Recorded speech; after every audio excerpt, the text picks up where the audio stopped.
Assalamualaikum warahmatullahi wabarakatuh. Alhamdulillah. Kita akan memulai konferensi pers sesaat lagi. Rekan media massa yang telah hadir, kami dari Partai Buruh dan Serikat Petani Indonesia mengapresiasi kehadiran bapak-bapak, ibu-ibu dari media massa, baik itu secara langsung yang hadir di Sekretariat DPP SPI maupun yang hadir melalui daring ya, yang telah hadir. Kami dari Partai Buruh dan Serikat Petani Indonesia sudah menyelenggarakan peringatan Hari Tani ini dalam rangkaian 1 bulan penuh tanggal 1 September dan diselenggarakan di berbagai daerah. Kita sudah menyelenggarakan kegiatan ini dalam bentuk rapat-rapat umum, kemudian juga diskusi-diskusi, seminar, dan juga di ladang-ladang dan di sawah-sawah petani. Sebagaimana yang kita ketahui bahwa Hari Tani Nasional merupakan mewujudkan keadilan, kemakmuran, dan di sebelah kanan ada Pak Idris sebagai Ketua Exco Pusat Partai Buruh dan juga didampingi oleh Pak Idris, Ketua Exco Pusat Partai Buruh. Ya Pak Didi. Pak Hendri Saragi sebentar lagi bergabung sebagai Ketua Dewan Penasehat dari Partai Buruh. Sebagai pengantar, kembali lagi Negara Republik Indonesia tahun 1945. Jadi Partai Buruh sebagai partai kelas pekerja memperingati Hari Tani bersama Serikat Petani Indonesia dan seluruh petani di Indonesia sebagai bentuk untuk memperingati hak atas tanah Indonesia. Baik, untuk memulai mari kita pegikan semangat kita. Partai Buruh kelas pekerja. Partai Buruh. Partai Buruh dan Serikat Petani Indonesia akan kita mulai. Pada mengusung tema tentang reforma agraria yang dimanipulasi dan langgar konstitusi.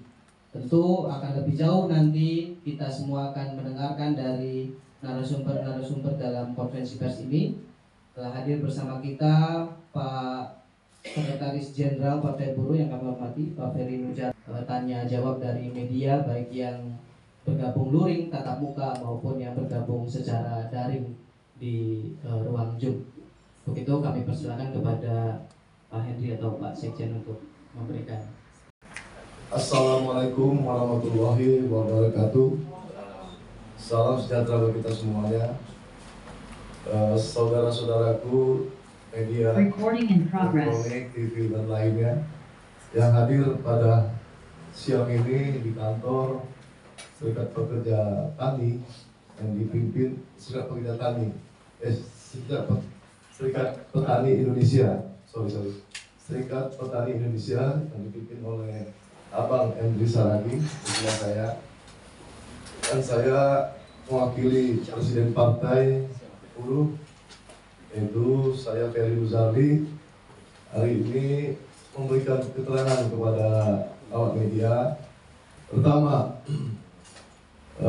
besok kita akan melaksanakan Hari Tani se-Indonesia yang bertepatan pada tanggal 24 September tahun 2024. Dalam rangka Hari Tani ini, kami akan melakukan kegiatan aksi menyampaikan kepada pemerintah, kepada Kepala Pemerintahan Presiden Republik Indonesia Bapak Jokowi terkait tentang permasalahan-permasalahan atau konflik-konflik ya, atau pelaksanaan reforma agraria yaitu Undang-Undang Nomor 5 Tahun 60, dan masih banyak dalam proses pelaksanaan ini, masih banyak permasalahan di rakyat.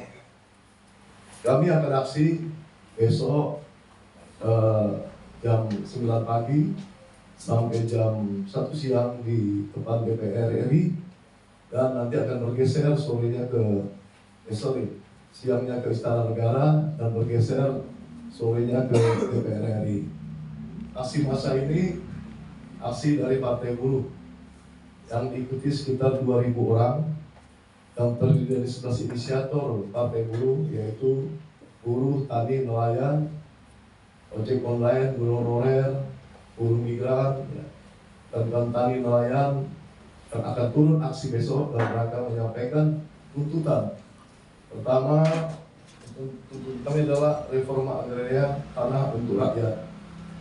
Ya, sampai hari ini pelaksanaan dari undang-undang pokok agraria ini belum terasa ya oleh rakyat pelaksanaannya. Masih banyak rakyat yang belum mendapatkan tanahnya, haknya. Masih banyak tani yang miskin, ya, belum sejahtera. Masih banyak konflik-konflik ya dalam pelaksanaan reforma agraria ini. Kedua, tuntutan adalah reformasi agraria untuk kedaulatan pangan. Ini juga penting bagi kami dalam hal reforma kedaulatan pangan. Kita terasakan yang seharusnya negara ya bagaimana antara demand dan produksi dan konsumsi dalam pertanian ini bisa diatur oleh negara untuk kepentingan lokal rakyat.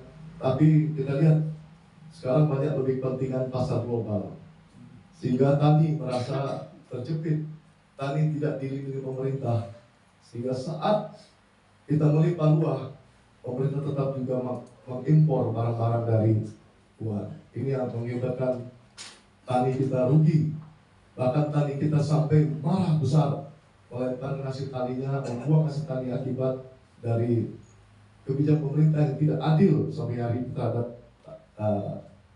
pertanian kita. Yang ketiga, kita akan menolak bank tanah IMF, yang mana benar-benar bank tanah adalah pihak untuk kepentingan global, untuk kepentingan neolib, oligarki. Yang mana bank ini didirikan sejak terbitnya Undang-Undang Cipta Kerja pada tahun 2001 dengan Undang-Undang Nomor 11 tahun 2021. Kita merasakan tanah-tanah rakyat, tanah-tanah wilayah dirampas oleh negara. Contoh di Batam dan di lain-lainnya. Sudah hampir 1.700 permasalahan perkara ini.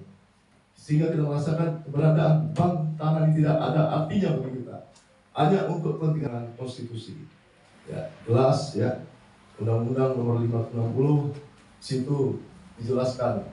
Undang-undang ini dibuat dalam rangka melegalitaskan tanah, kedua memberikan distribusi tanah pada rakyat secara merata.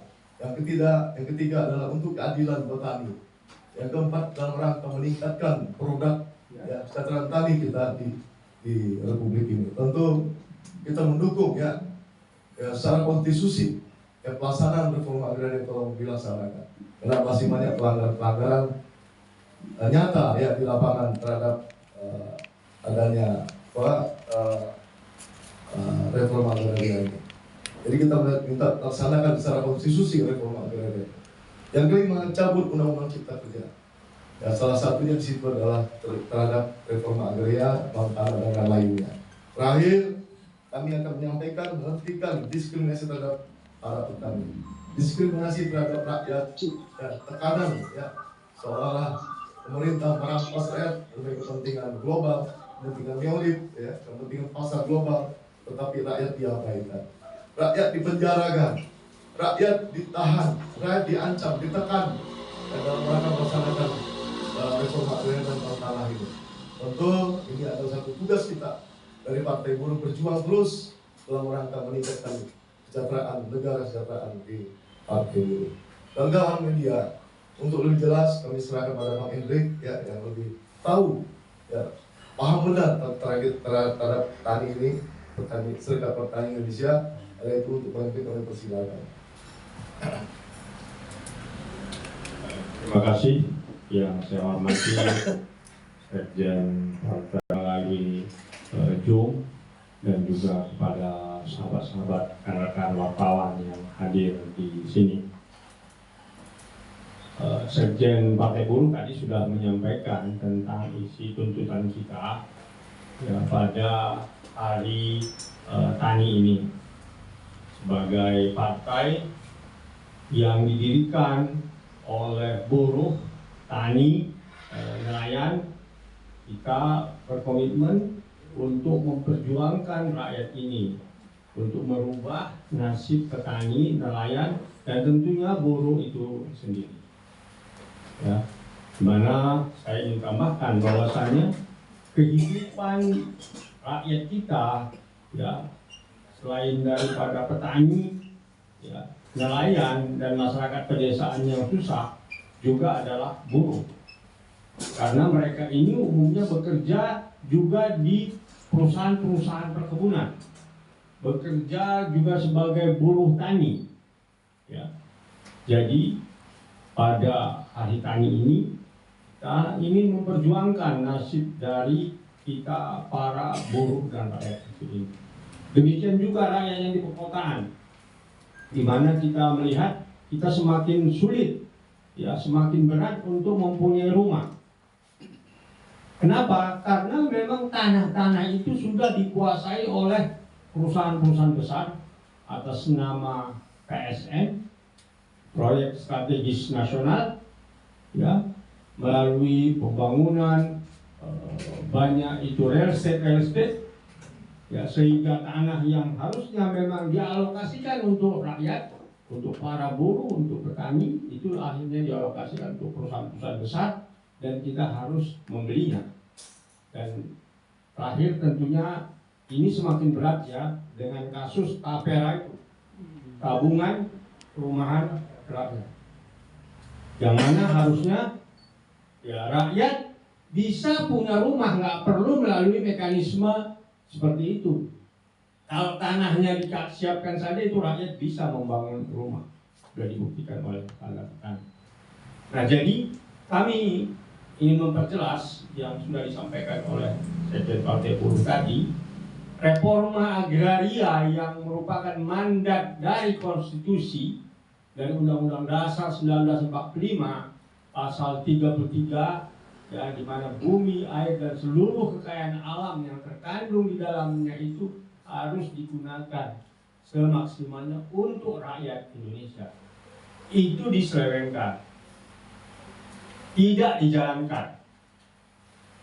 Juga sudah ada keluar Undang-Undang Pokok nomor 5 tahun 60 yang mengatakan bahwasanya tanah ini berfungsi sosial, tanah ini untuk rakyat, tanah untuk petani.